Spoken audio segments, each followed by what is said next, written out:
joint. So what generally happens to the AC joint? It separates. Okay, how does that happen? Usually there's a fall directly on the arm. Exactly. Okay, and then if you recall from the lecture, right, you can have a lot of different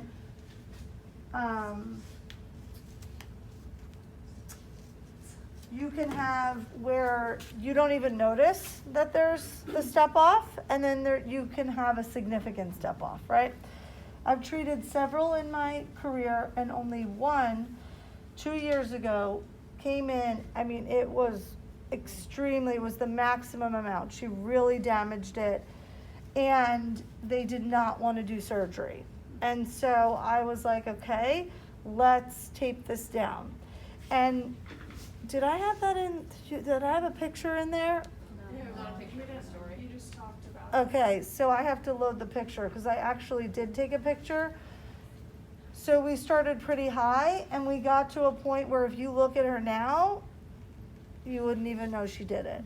And so it just shows you what good rehab can do. But what we also did was we taped it down.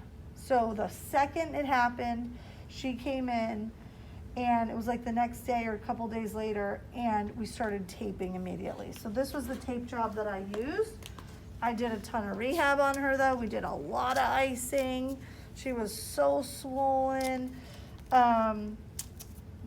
She was placed in a sling. So there wasn't too much that I was gonna do actively early on because we needed the bone to heal. We needed it to come back down. And so this was the tape job I used. So I had kinesiotape, and I'm pretty sure I did only kinesio on her. And so then I did my stretch, I pushed it down, and then I laid down my edges. And then I did that as my star technique, okay? So we take out the middle, I go stretch, pushed it down, I went right into her joint.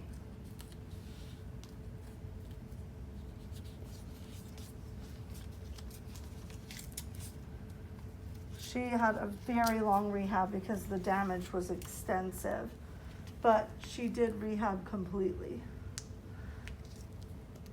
Just took a long time. Okay, and then I could probably even, and I will show it, one more. So this star technique is the very similar that we showed at the hip, right? We talked about that for bursitis. But this is more of a mechanical block. So I take out my tension, okay? This is probably 100%. Push, and then I laid it down. And then I took video of us doing that so that her husband could do it when this tape wore off. So we kept her like this in a sling for, I can't remember exactly how many weeks. And then we started to pull her out, but we taped for close to a year because that's how significant it was. But every time, but she also felt unstable. She would feel when she would do her exercises, and once we got her back to like Pilates and all the stuff she wanted to do, she felt things were sloshing around in there. And so we kept taping her. We kept getting her brain to connect to this. And so that's why we taped so long. And then it really kicked into high gear with her strengthening, got her back lifting and pulling resistance and things like that. And then when she didn't feel that movement that was happening in there, then we got rid of this. But